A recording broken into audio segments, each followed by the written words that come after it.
Mtazamaji wa S500 TV, tupo hapa msibani kwa mtoto ambaye kwa wiki za hivi karibuni tumepata kusikia taarifa zake kuhusiana na kile ambacho kikimsumbua. Ni mtoto Nilsa Simon ambaye baba yake alianza sambaza taarifa zake mtandaoni kuhusiana na kile ambacho kimetokea baada ya kujifungua kwake kwa mtoto wake ambaye anaitwa Nilsa Simon. Nilsa alizaliwa na tatizo la kichwa kikubwa, kwa kitaalamu inaitwa kama hydrocephalus, na baada ya kuzaliwa kwake alizaliwa akiwa njiti, kwa maana ya hakutimia miezi 9. Ukufuvu la kichwa chake kionekana tofauti na watoto wengine. Macho yake yalikuwa tofauti na watoto wengine. Akiwa na wiki 1.5 tangu kuzaliwa kwake, ndipo alitolewa katika hospitali ya Amana na kufanywa rufaa ya kwenda Mloganzila kwa ajili ya matibabu zaidi. Baada ya hapo Nilsa, baada ya kufanywa matibabu Mloganzila, baada ya kipimo cha MRI na CT scan, Nilsa aligundulika na tatizo la kichwa kujaa maji na taya ya chini kuwa tofauti na watoto wengine. Lakini pia baada ya kufanywa upasuaji wa kichwa, kutanua mishipa ya maji yaweze kupita vizuri na kichwani aweze kutoka kichwani kwenda tumboni.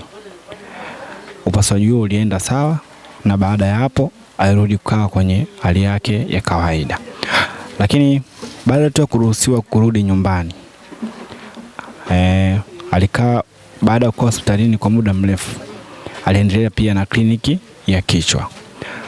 Lakini baadaye uvimbe ambao ulikuwa ukitokea katika eneo la juu ya kichwa uliendelea na kuzua maswali mengi sana kwa wazazi wake na kumrudisha tena hospitali kwa ajili ya uangalizi zaidi.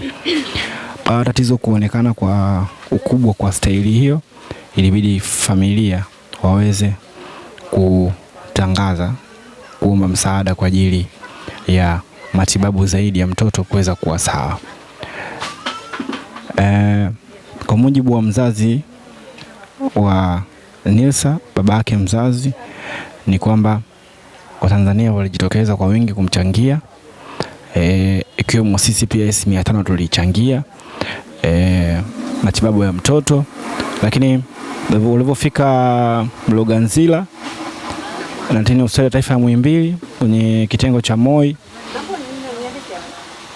walikuta surprise ambayo Mheshimiwa Rais Samia Suluhu Hassan aliweza kushughulikia taratibu za matibabu ya mtoto bure kwa kujitolea kufanyia matibabu kwa gharama za serikali, kitu ambacho kilikuwa furaha kwa familia kuona faraja ya mtoto wao huenda karejea kutokana na matibabu watayapata Muhimbili kutokana na nguvu ya serikali.